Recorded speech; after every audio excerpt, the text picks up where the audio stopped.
નમસ્કાર સાથી મિત્રો, સ્વાગત છે આપ સર્વેનું ઓનલાઈન પ્લેટફોર્મ સુધીર સર બાયોલોજીની અંદર. હવે આજના દિવસે આપણે 11 સાયન્સની અંદર લેક્ચર આગળ વધારવાનો છે. તો 11 સાયન્સની અંદર લાસ્ટ લેક્ચરની અંદર આપણે અભ્યાસ કર્યો હતો કોષરસ પટલ. કોષરસ પટલની વિવિધ પ્રકારની માહિતી આપણે લેક્ચરની અંદર લીધી હતી કે કોષરસ પટલ છે શેનું બનેલું હોય છે, કોણે કોષરસ પટલની સંકલ્પના રજૂ કરી, કોણે કોષરસ પટલનું મોડેલ રજૂ કર્યું, એ બધા વિશેની માહિતી આપણે લાસ્ટ લેક્ચરની અંદર અભ્યાસ કર્યો હતો. હવે આજના દિવસની અંદર આપણે કોષ દિવાલ કે જે વનસ્પતિ કોષની અંદર સૌથી બહારના ભાગમાં આવેલી છે તેના વિશેનો આપણે અભ્યાસ કરવાનો છે. બરાબર. હવે સૌથી પહેલાં આપણે અભ્યાસ કરીએ કોષ દિવાલ કે જે વનસ્પતિ કોષની બહારની સીમા છે. તો કોષ દિવાલ એટલે શું થાય? તો કે કોષ દિવાલ છે ને એ ખાસ કરીને ક્યાં જોવા મળે? તો કે લીલ, અથવા તો લીલ તો આપણે ન લખીએ પણ સીધું આપણે લખીએ કે વનસ્પતિ કોષ, બરોબર છે, અને ફૂગ. આ બે કોષ, વનસ્પતિનો કોષ હોય અથવા તો ફૂગ, આ બંને કોષની બહારની બાજુ એક વિશિષ્ટ પ્રકારની રચના આવેલી હોય. કેવી? તો કે નિર્જીવ અને દ્રઢ રચના આવેલી હોય. અને આ જે નિર્જીવ અને દ્રઢ રચના છે એને કહેવામાં આવે છે કોષ દિવાલ. ખાસ યાદ રાખવું, નિર્જીવ અને દ્રઢ રચના. કોષ દિવાલ છે એનું કામ શું છે? તો એના વિશે આપણે હમણાં અભ્યાસ કરીએ, પણ કોષ દિવાલ નિર્જીવ છે કારણ કે એનું કામ મેઇન પ્રોટેક્શન છે. પ્રોટેક્શન એટલે શું? તો કે કોષ દિવાલ છે એ વનસ્પતિ કોષને રક્ષણ આપવાનું કામ કરે છે. બરાબર. હવે પ્રશ્ન આપણને એવો થાય કે વનસ્પતિ કોષની અંદર અને ફૂગની અંદર બંનેની અંદર કોષ દિવાલ આવેલી છે, તો બંનેની અંદર ડિફરન્સ શું? તો વનસ્પતિની અંદર કોષ દિવાલ છે ને એ શેની બનેલી હોય? તો કે વનસ્પતિની અંદર કોષ દિવાલ સેલ્યુલોઝની બનેલી હોય. શેની બનેલી હોય છે? સેલ્યુલોઝ. અને ફૂગની અંદર કોષ દિવાલ છે એ શેની બનેલી હોય? તો કે કાઇટિનની. બરાબર. વનસ્પતિની અંદર કોષ દિવાલ છે એ સેલ્યુલોઝની બનેલી હોય, અને ફૂગની અંદર કાઇટિન, અથવા તો ઇંગ્લિશની અંદર એને કહેવામાં આવે છે ફંગસ સેલ્યુલોઝ. બરાબર છે. બંને છે એક પ્રકારના કાર્બોહાઈડ્રેટ જ છે. બરાબર. આગળ જોઈએ. હવે વનસ્પતિ કોષની અંદર કોષ દિવાલનું મેઇન કાર્ય શું? તો સૌથી પહેલું મેઇન કાર્ય હતું કે વનસ્પતિની અંદર કોષ દિવાલ છે એ કોષને આકાર આપે છે. એ વસ્તુ તો આપણને ખબર છે. પરંતુ આકાર આપ્યા સિવાય બીજા પણ કાર્ય છે. ફોર એક્ઝામ્પલ, બાહ્ય અણુ કે જે પરજાત અણુ છે એનો પ્રવેશ પણ શું કરે છે? તો કે અટકાવે છે. બરાબર. બાહ્ય અણુ અથવા તો જે કોષને હાનિકારક છે એવા અણુનો પ્રવેશ પણ અટકાવે છે. અને આનાથી શું થાય? તો કે કોષને શું મળે છે? તો કે કોષને રક્ષણ મળે છે. ટુ પ્રોટેક્ટ સેલ, કોષને રક્ષણ આપવામાં જો મહત્વનો ભાગ ભજવતો હોય તો એ છે કોષ દિવાલ. હવે અલગ અલગ પ્રકારની વનસ્પતિની અંદર કોષ દિવાલ અલગ અલગ હોય છે. હવે પ્રશ્ન થાય કેવા? તો આપણે થોડુંક અહીંયા યાદ કરીએ કે મેં એવું તો તમને કીધું કે ફૂગની અંદર કોષ દિવાલ શેની બનેલી હોય? તો કે કાઇટિનની. બરાબર છે. ત્યાર પછી બીજું આપણે જોઈએ કે લીલની અંદર કોષ દિવાલ શેની બનેલી હોય? તો લીલની અંદર છે ને કોષ દિવાલ અલગ અલગ પ્રકારે દ્રવ્યોની બનેલી હોય. એમાં કયા કયા દ્રવ્યો હોય છે? તો સૌથી પહેલું આવશે સેલ્યુલોઝ, ત્યાર પછી ગેલેક્ટોઝ, ત્યાર પછી મેનોઝ અને કેલ્શિયમ કાર્બોનેટ એટલે CaCO3 આની બનેલી હોય. મતલબ કે લીલની અંદર જે કોષ દિવાલ છે એ સેલ્યુલોઝ, ગેલેક્ટોઝ, મેનોઝ અને કેલ્શિયમ કાર્બોનેટની બનેલી હોય. ત્યાર પછી લીલને વિશે આપણે અભ્યાસ કર્યો. હવે યાદ કરીએ વનસ્પતિ કોષની અંદર. જો લીલ છે it's a one type of plant cell, પણ ઉચ્ચ કક્ષાની વનસ્પતિની કોષ દિવાલ અને લીલની કોષ દિવાલ એ બંનેની અંદર ઘણો બધો ફેર જોવા મળે છે. યાદ કરીએ આપણે વનસ્પતિ કોષની અંદર કોષ દિવાલ શેની બનેલી હોય? તો સેલ્યુલોઝ એકદમ સેમ આવશે, એટલે સેલ્યુલોઝ તો પહેલાં આવશે જ તે. પણ આ ગેલેક્ટોઝ, મેનોઝ અને કેલ્શિયમ કાર્બોનેટ વનસ્પતિ કોષની અંદર આવશે નહીં. તો એની જગ્યાએ શું આવશે? તો કે સેલ્યુલોઝ પછી આવશે હેમિસેલ્યુલોઝ, ત્યાર પછી પેક્ટિન, અને વિવિધ પ્રકારે શેની બનેલી હોય છે? તો કે પ્રોટીનની. તો આ વનસ્પતિની કોષ દિવાલ થઈ કે જે સેલ્યુલોઝ, હેમિસેલ્યુલોઝ, પેક્ટિન અને શેની બનેલી હોય છે? તો કે પ્રોટીનની. તો જો તમને 3 અલગ અલગ પ્રકારની કોષ દિવાલ વિશેની માહિતી આપી, સૌથી પહેલાં ફૂગની કોષ દિવાલ, ત્યાર પછી લીલની કોષ દિવાલ અને ત્યાર પછી વનસ્પતિની. હવે આપણે 2 અલગ અલગ પ્રકારની કોષ દિવાલ વિશે હજી અભ્યાસ કરવાનો છે.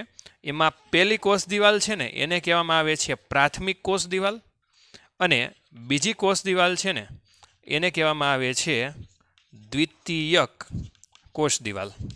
હવે પ્રશ્ન આપણને એવો થાય કે what is a primary cell wall અને what is a secondary cell wall. હવે હું એક સિમ્પલ રીતે કાંઈ વનસ્પતિ કોષ દોરું છું કે ધારો કે આ એક વનસ્પતિ કોષ છે, બરોબર છે. એનું આ કોષરસ સ્તર છે અને એના બહારના ભાગની અંદર આપણે કોષ દિવાલ દોરી છે. યલો કલરથી દોરી છે ને કોષ દિવાલ છે.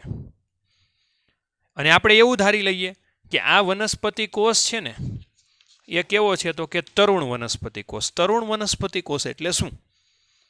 તો કે ખૂબ જ પ્રાઇમરી કક્ષાનો વનસ્પતિ કોષ હોય ને એને આપણે શું કહીએ છીએ? તો કે તરુણ વનસ્પતિ કોષ, જે હજી પુખ્ત નથી થયો તે. તો તરુણ વનસ્પતિ કોષની અંદર જે કોષ દિવાલ છે ને એ કેવા લેવલની હોય છે? તો કે પ્રાથમિક લેવલની. મતલબ કે આ વનસ્પતિ કોષ દિવાલ કેવી છે? તો કે પ્રાથમિક કક્ષાની. સ્વાભાવિક છે કે કોષની અંદર જે વૃદ્ધિ અને વિકાસ થાય તો કોષ છે એ પોતે કદની અંદર વધારો કરે. હવે કદની અંદર કોષ વધારો શું કામ કરે? તો કે એ જીવંત છે. પણ કોષ દિવાલ કેવી છે? તો કે શરૂઆતની અંદર જ આપણે લીધું કે નિર્જીવ કોષ દિવાલ છે, બરોબર. હું તમને એક એક્ઝામ્પલ આપું કે આપણે 11મા ધોરણમાં હજી આગળ આપણે અભ્યાસ કરશું કે વિવિધ પ્રકારના સ્તર કવચી પ્રાણી હોય, વંદા હોય છે, કાચબા હોય છે. તો એની ફરતે કવચ આવેલું હોય છે, ખાસ કરીને કરચલા ઉપર કવચ આવેલું હોય છે. તો એ કવચ નિર્જીવ છે. તો એ પ્રાણીનો વિકાસ થાય ને તો એની સાથે સાથે કવચનો વિકાસ નથી થતો, તો કવચ એને સમયાંતરે બદલાવવું પડે. તો કોષની અંદર સેમ એવું છે, કોષનો વિકાસ થાય પણ કોષ દિવાલનો વિકાસ થતો નથી. તો એનાથી શું થાય? તો કે કોષ દિવાલનો વિકાસ થતો નથી એટલે શરૂઆતની અંદર જે પ્રાથમિક વનસ્પતિ કોષની અંદર જે કોષ દિવાલ હોય એ કેવી હોય છે? તો કે તરુણ કોષ દિવાલ હોય. કેવી હોય છે? તો કે તરુણ કોષ દિવાલ. જેમ જેમ કોષનો વિકાસ થતો જાય એમાં જે પ્રાથમિક વનસ્પતિની કોષ દિવાલ છે એ પોતે સમયાંતરે ક્ષય પામતી જાય. શું થતું જાય? ક્ષય એટલે શું થાય? તો કે નાશ પામતો જાય અથવા તો તૂટતી જાય. આ પ્રાથમિક કોષ દિવાલ છે એ તૂટતી જાય અને તે તૂટે ને એ પહેલાં એની અંદરના ભાગમાં બીજી કોષ દિવાલનું નિર્માણ કરે, બરોબર છે. અંદરનો ભાગ એટલે કયો થયો? તો કે કોષરસ પટલ બાજુનો ભાગ, બરોબર. આપણે આખું ફરીથી નથી દોરી લઈ. ધારો કે આ પીળા કલરથી આપણે ડ્રો કરી હતી, પ્રાથમિક હતી, બરોબર છે. તો આ જ્યારે નાશ પામતી જાય ને તો એ નાશ પામીને પહેલાં એના અંદરના ભાગમાં, અંદરનો ભાગ એટલે આવડો આ ભાગ થયો, એટલે કોષરસ પટલની બાજુએ નવી કોષ દિવાલનું નિર્માણ કરે. આ બ્લુ કલરથી દોરી ને એ નવી કોષ દિવાલ છે અને એ કોષ દિવાલને કહેવામાં આવે છે દ્વિતીયક કોષ દિવાલ. કઈ કોષ દિવાલ કહેવામાં આવે છે? તો કે દ્વિતીયક કોષ દિવાલ. એટલે પ્રાથમિક અને દ્વિતીયકની અંદર ખાસ તફાવત યાદ રાખવો. તમને કોઈ એવું પૂછે કે પ્રાથમિક કોષ દિવાલ એટલે શું? તો પ્રાથમિક કોષ દિવાલ એટલે શું થાય? તો કે જે પ્રથમ નિર્માણ પામે છે એને કહેવાય પ્રાથમિક. પ્રથમ બાદ જે નિર્માણ પામે છે એને શું કહેવામાં આવે છે? તો કે દ્વિતીયક કોષ દિવાલ. અને દ્વિતીયક કોષ દિવાલનું નિર્માણ ત્યારે જ થાય જ્યારે પ્રાથમિક કોષ દિવાલ ક્ષય પામે અથવા તો નાશ પામે. ઓકે. ત્યાર પછી ધારો કે કોષ છે આવી રીતે, હવે આ ભૂસી નાખું છું, આ રીતે ધારો કે કોષ છે. તો જ્યારે 2 કોષ એકબીજાના સંપર્કમાં હોય ને, આ રીતે 2 કોષ છે, તો એ 2 કોષની વચ્ચેના ભાગમાં એક વિશિષ્ટ પ્રકારની રચના આવેલી હોય અને આ જે રચના છે ને એને કહેવામાં આવે છે મધ્યપટલ. શું કહેવામાં આવે છે? મધ્યપટલ. અને મધ્યપટલ શેનો બનેલો હોય?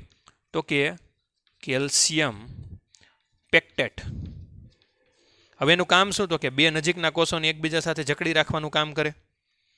હવે ટેક્સ્ટ બુકની અંદર તમને એવું કીધું છે કે બે નજીકના કોષોને જકડી રાખવાનું કામ કોણ કરશે? તો કે એક તો કોષ દિવાલ. વનસ્પતિ હોય તો કોષ દિવાલ છે. ધારો કે આ વનસ્પતિ કોષ છે, કોષ દિવાલ કેલ્શિયમ પેક્ટેટના મધ્યપટલ સાથે ચોટેલી હોય. આની કોષ દિવાલ છે એ ચોટેલી હોય, મતલબ કે મધ્યપટલ છે એ બે કોષ દિવાલ સાથે ચોટેલો હોય, જેના કારણસર બંને કોષ એકબીજા સાથે જકડાયેલા રહે, એટલે કોષ દિવાલે જોડવાનું કામ કરે. બીજું, કેલ્શિયમ પેક્ટેટનો મધ્યપટલે જોડવાનું કામ કરે. અને ત્રીજું, જો આ વનસ્પતિ કોષ ન હોય ને પ્રાણી કોષ હોય તો આ પેક્ટેટનો મધ્યપટલ રહ્યો એની સાથે કોષ દિવાલનો જોડાયેલું હોય. કોણ જોડાયેલું હોય? તો કે કોષરસ પટલ. બરાબર. અને આ તો ભૌતિક જોડાણ છે, પણ કોષ છે એ એકબીજા સાથે ઇન્ટરનલી જોડાયેલા હોય ને તો એક વિશિષ્ટ પ્રકારના તંતુઓ, જેને કહેવામાં આવે છે કોષરસ તંતુ. કોષરસ તંતુનું કામ શું? તો કે આ કોષ છે ને એકબીજા સાથે ભૌતિક જોડાયેલા છે, પરંતુ એ ભૌતિક જોડાયેલા છે, સમજો ખાસ, પણ એને દ્રવ્યોની આપલે કરવી હોય એક કોષમાંથી. ધારો કે આ એક કોષ છે એ અને આ છે બી, તો એમાંથી એને બીમાં જવું હોય ને તો એક વિશિષ્ટ પ્રકારના તંતુ છે જેને કહેવાય કોષરસ તંતુ. તે શું કરશે? તો કે તે એક કોષમાંથી દ્રવ્ય બીજા કોષમાં વહન કરવા માટે જવાબદાર છે. એટલે કોષ દિવાલ, કોષરસ પટલ, કેલ્શિયમ પેક્ટેટ અને કોષરસ તંતુ, આ ચાર કોષની એવી રચનાઓ છે કે જે બંને કોષોને એકબીજા સાથે જોડવા માટે હેલ્પ કરે છે. ઓકે, હવે અહીંયા આપણે આ કોષ દિવાલ વિશેનો અભ્યાસ પૂરો થયો. બરોબર છે? તમારે ફટાફટ સ્ક્રીનશોટ લેવો હોય તો લઈ લ્યો. પોઝ કરીને ફટાફટ સ્ક્રીનશોટ લઈ લેજો. ઓકે, હવે આ ઇરેઝ કરી નાખું છું.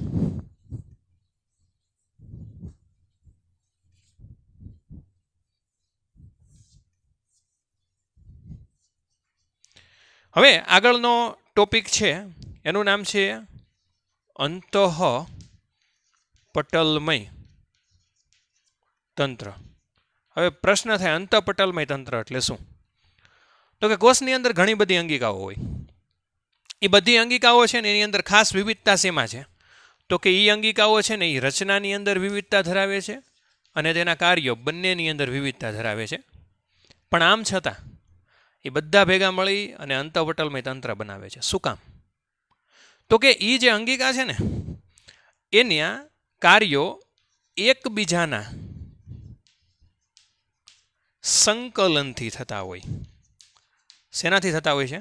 તો કે એકબીજાના સંકલનથી. મતલબ અંતઃપટલમય તંત્ર છે ને એ શું છે? તો કે એક પ્રકારની અંગિકાઓનું ગ્રુપ છે. વિસ્તૃતમાં તો આપણે આગળ એનો અભ્યાસ કરશું ને એટલે આપણને ખબર પડી જશે. બરાબર? હવે સંકલનથી થતા હોય એટલે શું થાય? તો કે અંતઃપટલમય તંત્રની અંદર ક્યાં ક્યાં સૌથી પહેલાં તો અંગિકાઓ ભાગ ભજવે છે? તો કે સૌથી પહેલું આવશે, આજના દિવસમાં જ આપણે ભણવાનું છે, એક આવશે અંતઃકોષરસ જાળ. ત્યાર પછી બીજું આવશે ગોલ્ગી કાઈ. ત્યાર પછી ત્રીજું આવશે લાઇસોઝોમ્સ.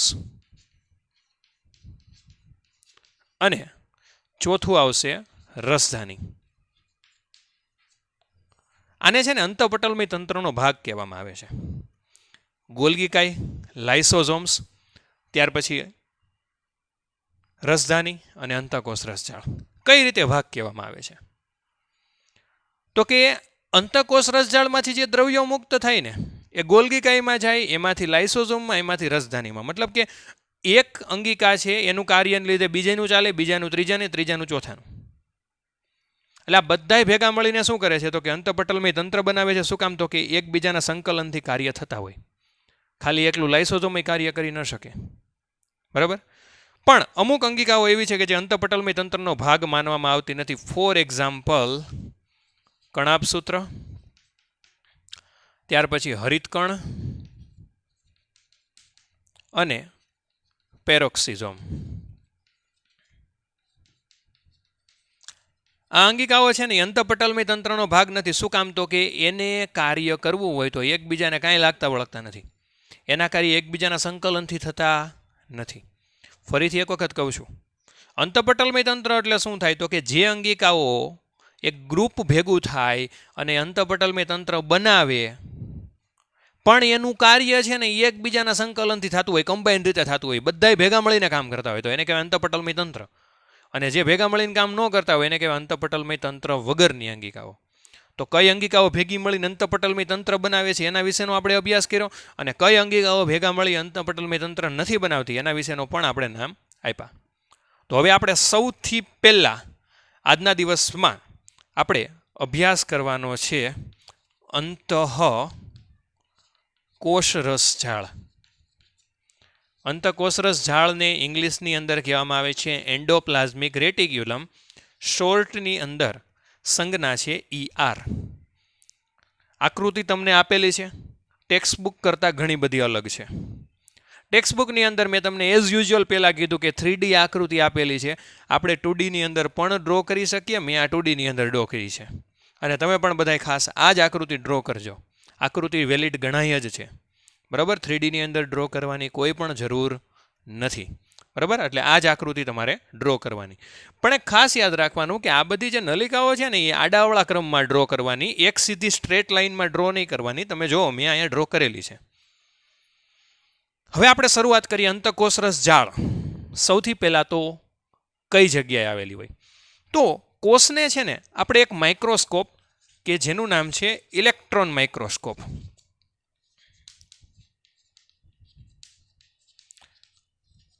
ઇલેક્ટ્રોન માઇક્રોસ્કોપની અંદર કોષને જોવામાં આવે તો કોષની અંદર કોષરસ વિસ્તારમાં પથરાયેલા નલિકામય ઝાળાને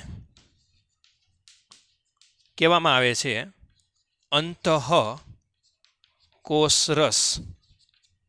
ઝાળ. મતલબ કે તમે કોષને જોવો તો સમગ્ર કોષરસ વિસ્તાર, મતલબ આખા કોષરસની અંદર જે નલિકાઓનું આખું ઝાડા સ્વરૂપ ફેલાયેલું છે, બરોબર. આ જો ઝાડા સ્વરૂપ ફેલાયેલું છે, તો એને શું કહેવામાં આવે છે? તો કે આખી અંતઃકોષરસ ઝાળ છે. હવે અંતઃકોષરસ ઝાળની શરૂઆત ક્યાંથી થાય? તો તમે આકૃતિ જુઓ, આ કોષ કેન્દ્ર છે, આ કોષ કેન્દ્ર પટલ છે, આખી રચના આ છે કોષ કેન્દ્ર છિદ્ર, બરોબર. આ કોષ કેન્દ્ર પટલ છિદ્ર અહીં મેં લખ્યું છે. તો અંતઃકોષરસ ઝાળની શરૂઆત ક્યાંથી થશે? તો કે તેની શરૂઆત કોષ રસ પટલ નહીં આવ્યો, કોષ કેન્દ્ર પટલ આવશે, ભૂલ થઈ ગઈ. કોષ કેન્દ્ર પટલથી શરૂઆત થાય. આ કોષ કેન્દ્ર છે, કોષ કેન્દ્રને બહારનો ભાગનું પટલ એટલે કોષ કેન્દ્ર પટલ છે. તો બહારના ભાગથી શરૂઆત થાય અને આખા કોષરસ વિસ્તારની અંદર ફેલાયેલી હોય. હવે અંતઃકોષરસ ઝાળ છે ને એ કોષરસને બે ભાગની અંદર વિભાજિત કરે. કઈ રીતે? તો કે ધારો કે આ આખો કોષ હોય, તો જે કોષ છે ને બહારના ભાગમાં કોષરસ આ ધરાવતો હોય ને, મતલબ કે કોષરસ છે, આપણને એ ખબર છે કે કોઈ પણ કોષની અંદર કોષરસ છે ને એ આખા કોષના વિસ્તારમાં ફેલાયેલો હોય. તો જે કોષરસ છે ને એ અંતઃકોષરસ ઝાળની બહારના ભાગમાં આવેલો હોય તો એ કોષરસને કહેવામાં આવે છે કે ERની બહારનો ભાગ, અને જે અંદર આવેલો હોય એને કહેવામાં આવે છે ERની અંદરનો ભાગ. યાદ રાખજો ખાસ. જે કોષરસ બહારના ભાગમાં આવેલો હોય ને, જો હું આ ડ્રો કરું છું તો આને કહેવાય ERની બહાર, એટલે અંતઃકોષરસ ઝાળની બહાર. ફરીથી કહું છું, ER એટલે એન્ડોપ્લાઝમિક રેટિક્યુલમ, એટલે અંતઃકોષરસ ઝાળ. અને જે કોષ આ નલિકાની વચ્ચેના ભાગમાં કોષરસ ધરાવતો હોય ને, મતલબ કે નલિકાની વચ્ચેના ભાગમાં જે કોષરસ આવેલો હોય તો આને કહેવામાં આવે છે ERની અંદરનો કોષરસ.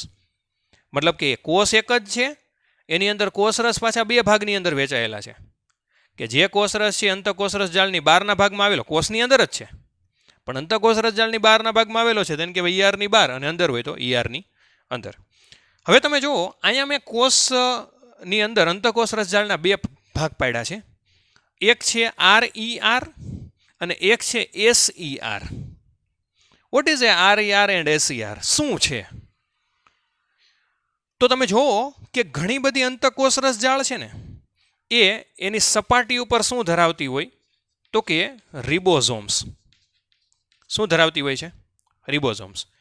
તો એવી અંતઃકોષરસ ઝાળને શું કહેવામાં આવે છે? તો કે RER.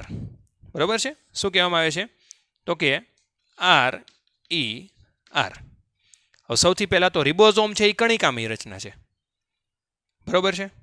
એટલે એ અંતકોષ રસજાળને શું કહેવામાં આવે છે તો કે RER એટલે શું થાય તો કે રફ એન્ડોપ્લાઝમિક રેટિક્યુલમ, કણિકામય અંતકોષ રસજાળ.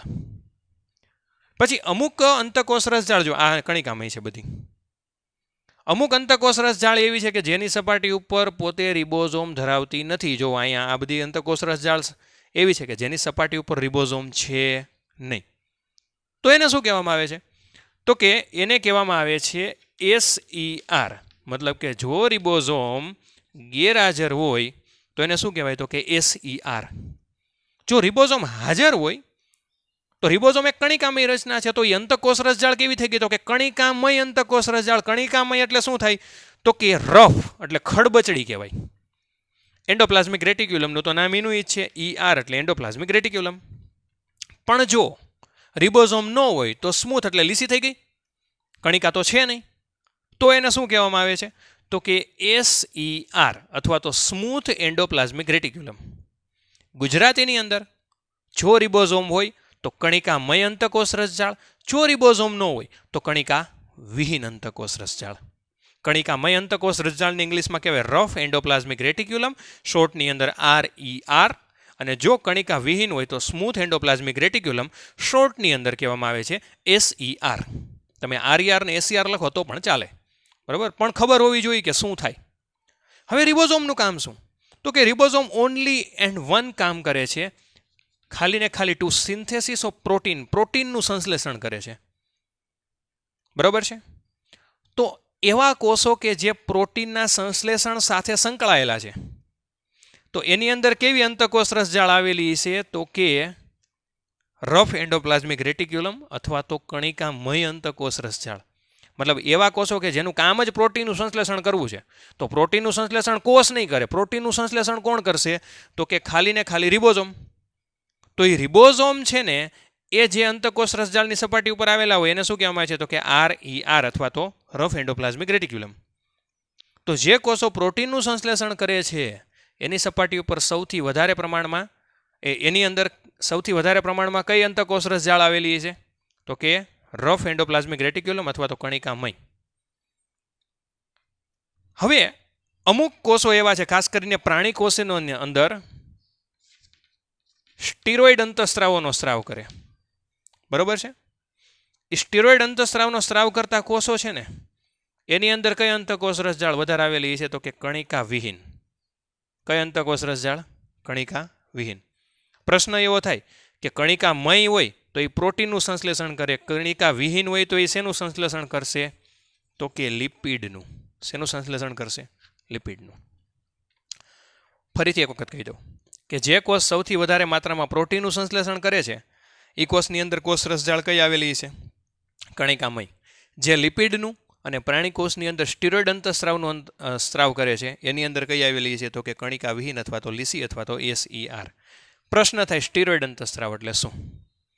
તો કે ખાસ કરીને જાતિ અંતઃસ્રાવ, નર જાતિ અંતઃસ્રાવ અને માદા જાતિ અંતઃસ્રાવ, ટેસ્ટોસ્ટેરોન, ઇસ્ટ્રોજન, પ્રોજેસ્ટેરોન, આ બધા અંતઃસ્રાવનો સ્ત્રાવ જે કોષો દ્વારા થાય એ કોષો સ્ટીરોઇડ અંતઃસ્રાવનો સ્ત્રાવ કરતા કોષો કહેવાય. તો એની અંદર સૌથી વધારે કઈ અંતકોષ રસજાળ આવેલી હોય તો કે લીસી અંતકોષ રસજાળ. ઓકે, તો આજના દિવસમાં આપણે અહીં સુધી રાખીએ. અંતકોષ રસજાળ વિશેની માહિતી લીધી. નેક્સ્ટ લેક્ચરની અંદર આપણે ગોલ્ગી કાઈ, લાઇસોઝોમ્સ અને રસધાની વિશેનો અભ્યાસ કરશું. ઓકે, ફટાફટ સ્ક્રીનશોટ પાડવો હોય તો પાડી શકો છો.